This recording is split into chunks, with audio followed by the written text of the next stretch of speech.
Eu sou Carla Pavão e nós vamos aqui para mais uma Mulheres e Mitos com a Fernanda Carlos Borges. E nós vamos saudando aí a nossa comunidade Paz e Bem, a comunidade da Pós TV 247, a comunidade do canal Filosofia em Movimento, que nós também sempre pedimos que vocês se inscrevam. E no dia de hoje o nosso tema vou olhar aqui no meu caderno, a deposição das mulheres em mitos afro-brasileiros. Então, vou começar a conversa dando a palavra aí para a Fernanda. Tudo bem, Fernanda? Tudo bem, gente. Então, esse título, nosso título, assim, fechado, ainda a gente está elaborando, porque ficou muito grande, né? E a gente não sabe se cabe na barra, mas eu queria falar sobre isso, porque a gente já falou na mitologia grega como que, ao longo da evolução dos mitos gregos, as antigas deusas foram perdendo poder, né?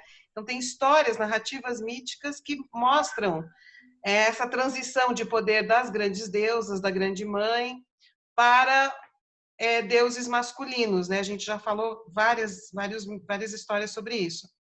E quando a gente vai ver as histórias da mitologia do panteão do candomblé afro-brasileiro, né? Porque o candomblé ele não é só africano, ele é uma mistura de vários mitos e várias tradições religiosas diferentes que tinha, né, naquele universo imenso que é a África. E aqui no Brasil foi feita uma síntese que é o candomblé. Então o candomblé ele é brasileiro. Ele é bem brasileiro. E aí tem os seus mitos. E os mitos do candomblé, eles são tão ricos, tão incríveis, tão maravilhosos quanto os mitos gregos, né? Eu queria reforçar assim, é muito fácil falar da mitologia grega, mitologia egípcia, mitologias que já não regem mais a vida das pessoas na forma de práticas religiosas, né? Quando a gente fala de mitos vivos, é mais difícil, porque a gente se aproxima de uma fé viva nas pessoas, né? Uma fé religiosa. Então, sempre acho difícil falar do cristianismo, do judaísmo e tal. Tomo muitos cuidados. Assim como eu acho difícil falar do candomblé, que é uma religião viva, né? Mas, então, eu peço licença e vou falar de um lugar que é o lugar da não religiosa. Eu não estou falando aqui como religiosa.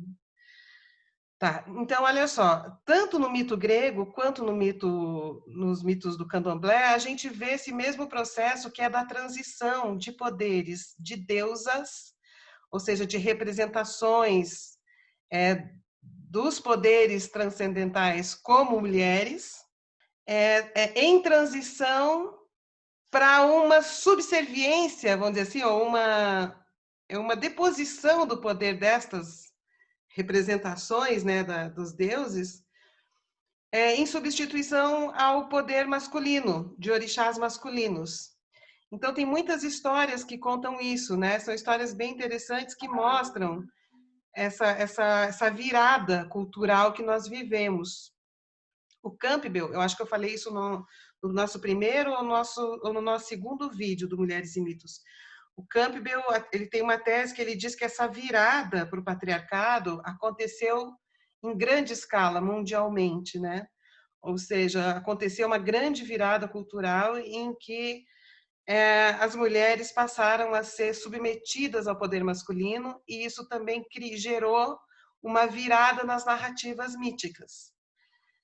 Se o Campbell tem razão, então dá para dizer que a gente vê essa grande virada também em algumas histórias do candomblé, que é uma mitologia riquíssima também, como a mitologia grega, certo? Tá. Aí eu vou contar algumas histórias para vocês, né? Quer ver? Ó? Então, a primeira história que eu vou contar para vocês, não toda ela, porque a história é muito grande, mas eu vou contar uma história de Nanã. Deixa eu só pôr aqui na página. Ah, que legal, porque olha, no Paz e Bem, a mulher do povo preto que representa o candomblé, não sei se é por isso, mas o nome que ela usa é Adriana de Nanã.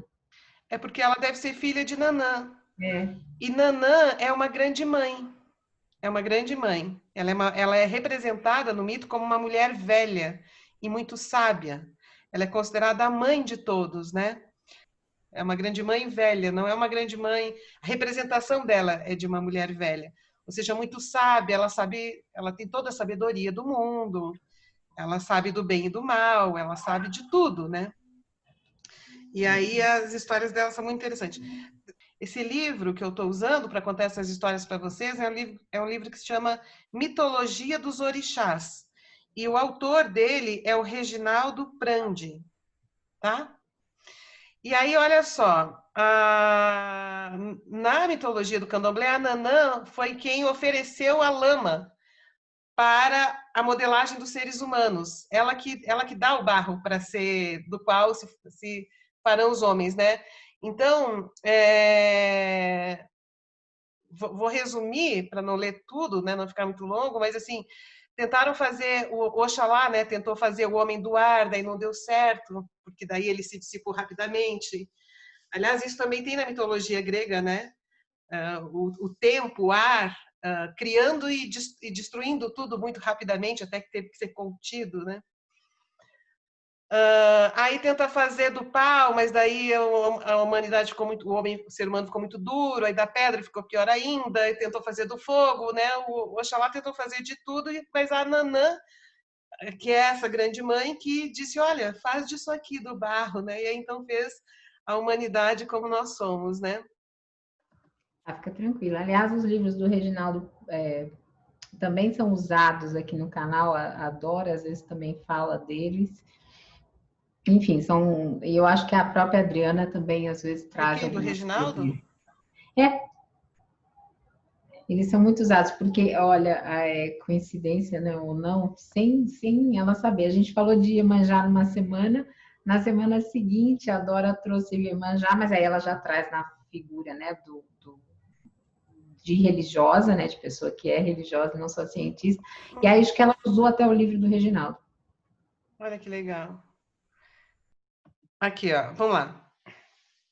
Então eu vou ler esse trechinho aqui em que a Nanã, além dela ter criado seres humanos, né, do barro, ter dado barro para Oxalá, ela era uma grande justiceira, né? Então essa grande mãe, essa velha sábia, ela era grande justiceira, né? E as pessoas procuravam ela para ela julgar as causas, né? E aí então a história é assim: Nanã era considerada grande justiceira. Qualquer problema que ocorresse, todos a procuravam para ser a juíza das causas. Mas sua imparcialidade era duvidosa, porque os homens temiam a justiça de Nanã, pois se dizia que Nanã só castigava os homens e premiava as mulheres.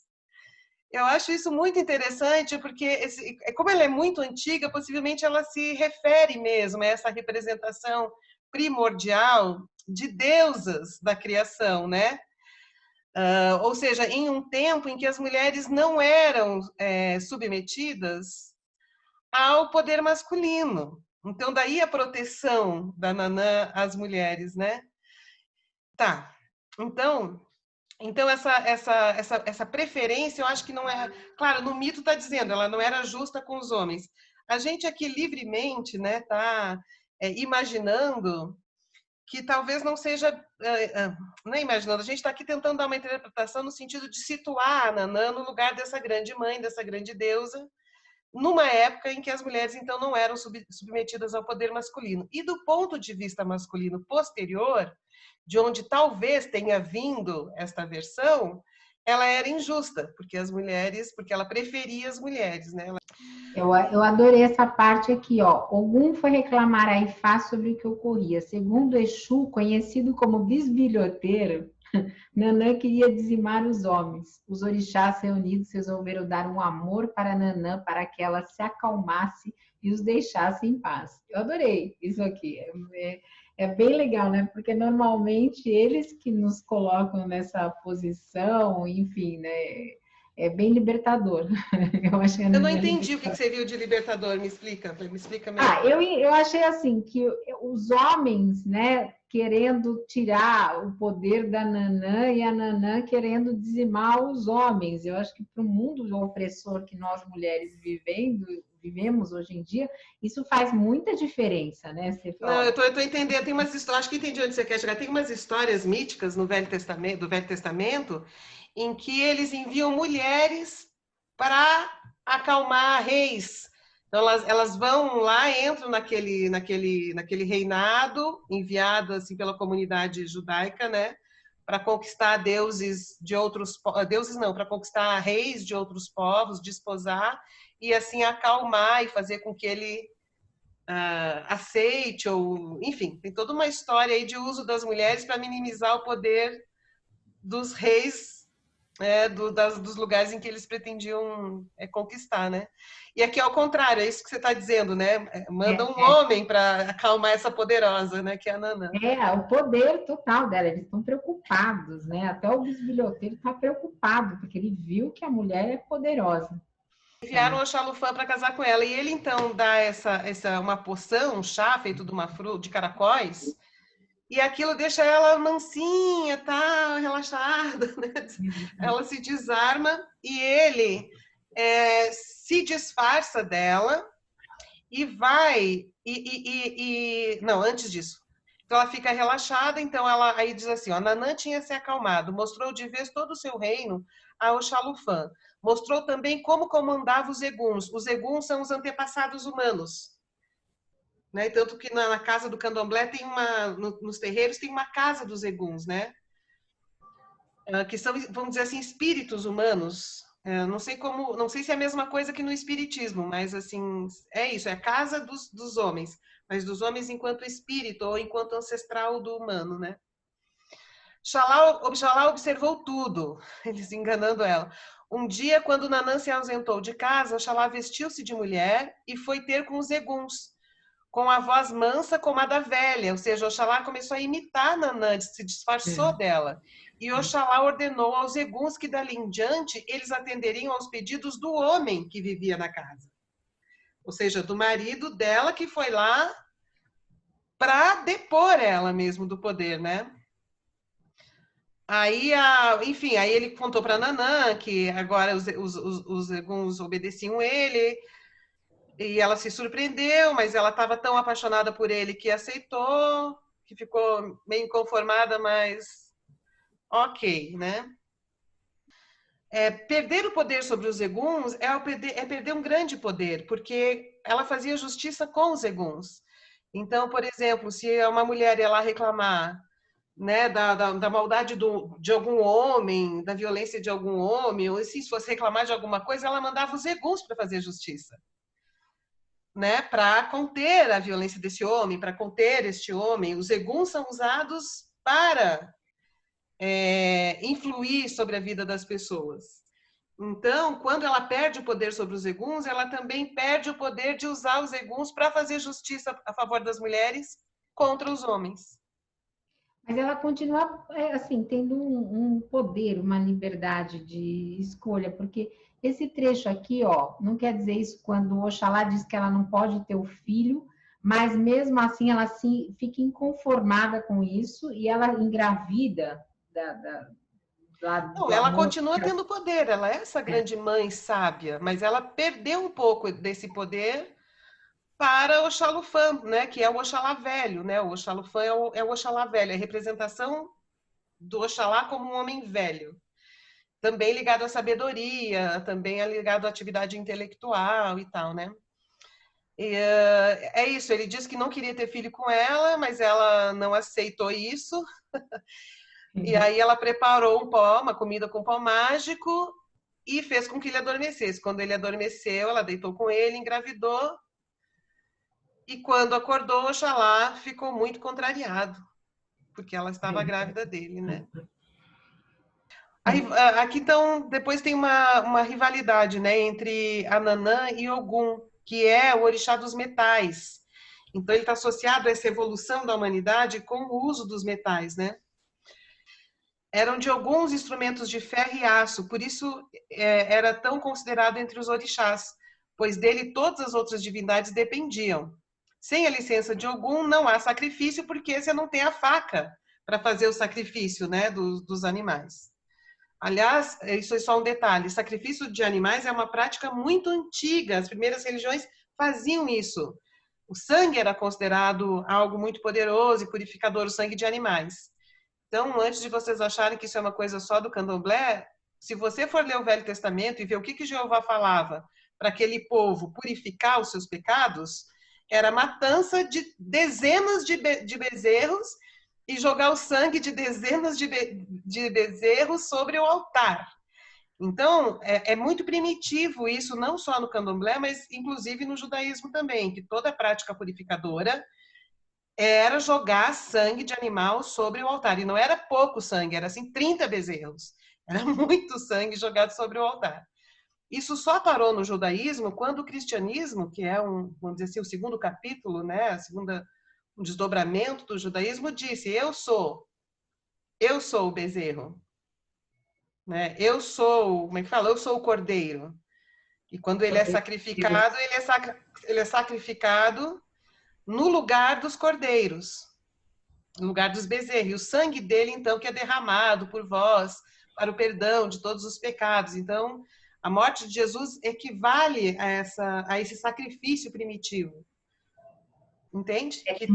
Tem até na liturgia da missa, né? Tem uma parte que fala Cordeiro de Deus que tirais o pecado do mundo. Isso, Né? no Velho Testamento eram os bezerros, os cordeiros, Quando chega no cristianismo é o próprio Jesus que se transforma nesse cordeiro imolado, sacrificado para a cura, tá? Então no candomblé também, assim, nessas práticas religiosas antigas, não só no candomblé e não só no judaísmo, mas nas civilizações da América, da América Central também tinha, América do Sul, enfim, isso aí faz parte. Não vamos aprofundar isso, o significado disso, porque não nos importa, né? E é assim como também no judaísmo e cristianismo isso parou, em alguns lugares do candomblé também parou, e em alguns grupos ainda fazem isso. Que hoje em dia, que eu saiba, muitas casas sacrificam esses animais, mas também comem, né?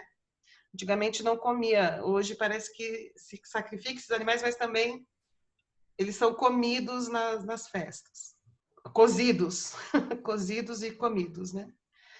Ô, Fernanda, Tá. mas se você continuar, deixa eu falar uma coisa. Eu lembro que no interior de São Paulo, não sei se é assim no resto do país, eu tinha tias avós que faziam o famoso prato galinha ao molho pardo. E elas saíam no quintal, caçavam aquela galinha, arrancavam o sangue na hora lá, matavam a galinha e faziam a comida. E um monte de gente comia aquilo. Eu Eu praticamente vi isso eu na casa nunca da minha gostei. avó. Eu Eu nunca também. gostei, mas ninguém também saía estigmatizando essas pessoas, né? Não estamos defendendo que mate nenhum animal, pelo amor de Deus, quem é defesa ativista, defesa dos animais, estamos juntos.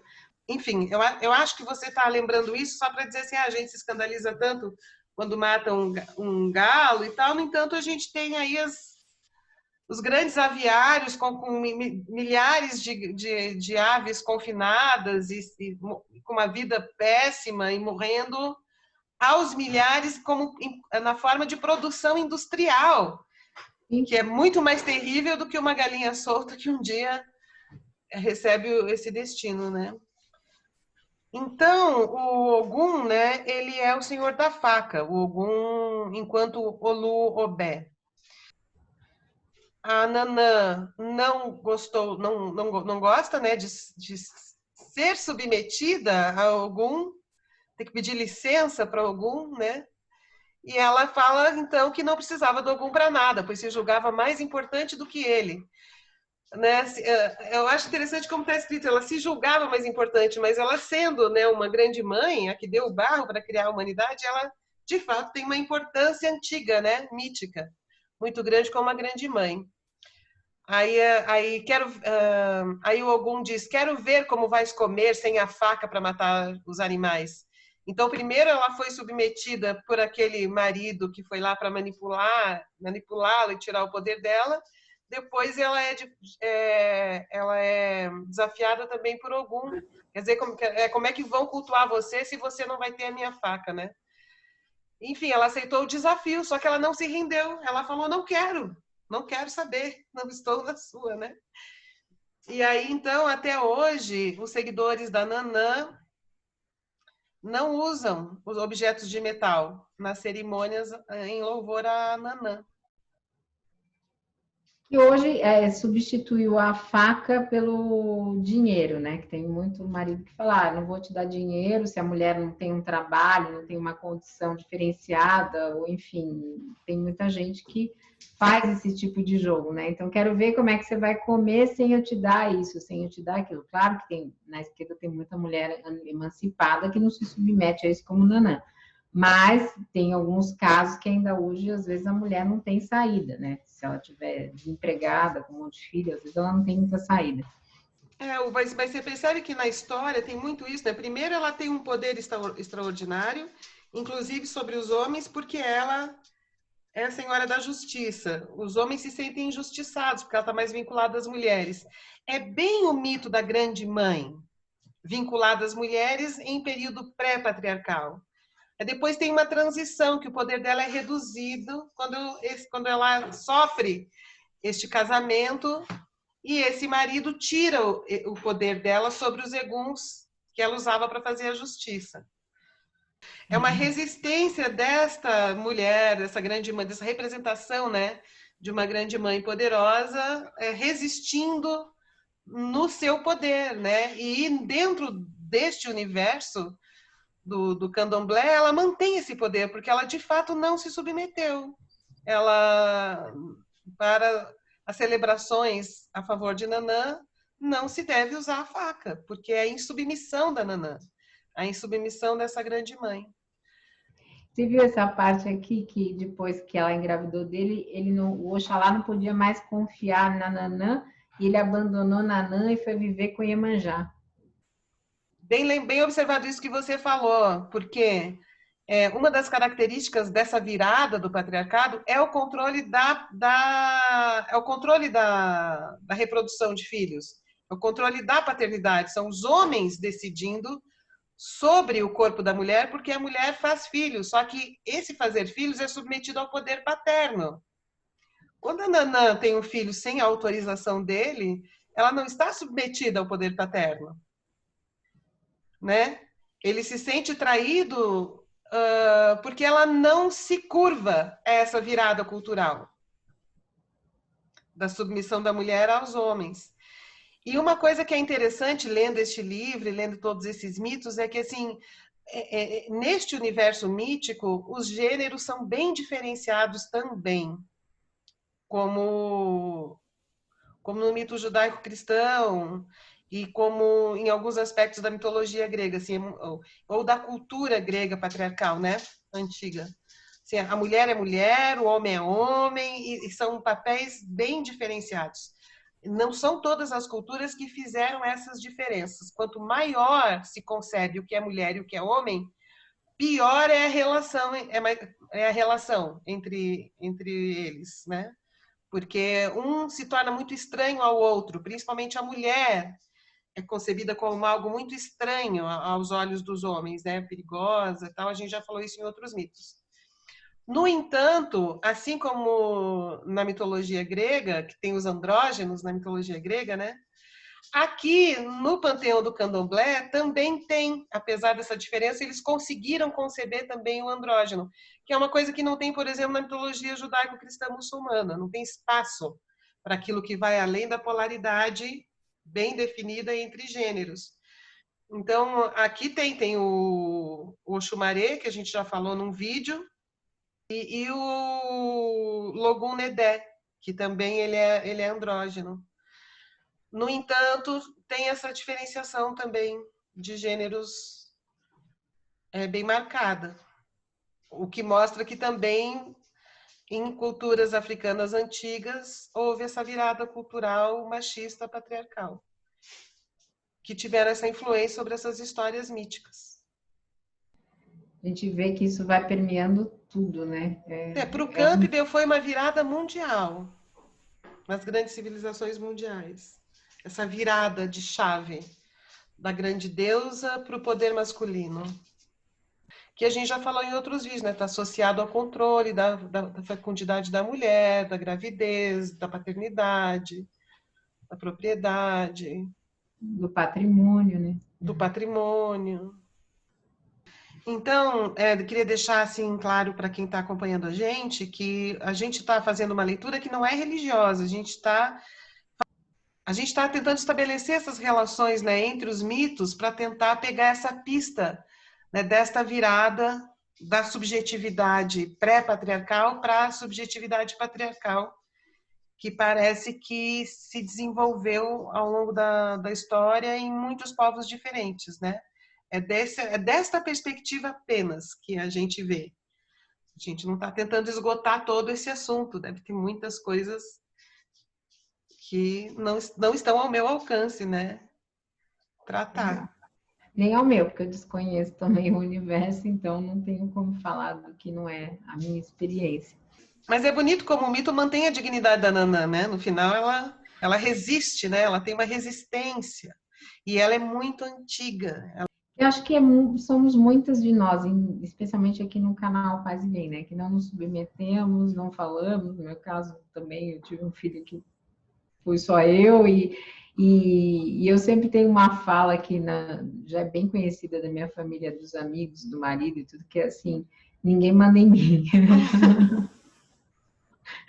Muito Nanã, né? Nós temos, né? Ninguém manda em mim, ó, não me submeto, não importa o que você vai Você já fazer. jogou búzios? Você já jogou búzios para saber da Não, tua... não, Vale a nunca. pena, é bonito, viu? É muito Eu tenho bonito. muita, eu tenho muita vontade de ir, ainda vou, quando acabar tudo isso, ainda vou a um terreiro, conhecer, se me permitirem, se convidarem, né? Eu vou falar com a Adriana mesmo. Vai com a E Adriana, de repente você joga um búzios com ela, eu porque quero é muito conhecer. interessante assim você se entender dentro dessa perspectiva dessas energias, né, dos orixás, que regem É, a cabeça, que regem a vida. A Adriana de Nanã, ela é do Candomblé ou é da Umbanda? a Adriana de Nana, que está conosco, é do Candomblé. Candomblé. Candomblé. Uhum. Ela tem ensinado sobre os mitos, ela também ensina sobre. Toda quinta-feira ela está conosco, ela ensina sobre os mitos. E eu tenho aprendido bastante com ela. Então, um beijo para Adriana. Gente, acho que nós chegamos ao final, né? Então, para vocês que nos assistiram, lembrando do canal da Fernanda, Filosofia em Movimento, se inscrevam lá, curtam e vejam os outros projetos que ela desenvolve. E nós estamos juntos aqui toda sexta-feira, às 17 horas. Esse vídeo é gravado, mas nós estamos sempre lá na sala de aula com vocês, conversando. Então, um beijo grande e obrigada por estarmos juntos. E eu vou trazer outras histórias das orixás mulheres que resistiram. Assim, resistiram a processos de deposição, perderam poder, mas também desenvolveram formas de resistência. São muitas, e as histórias são bem interessantes. Legal, gente. Então, um beijo, paz e bem. Então tá, gente. Tchau, até a semana que vem.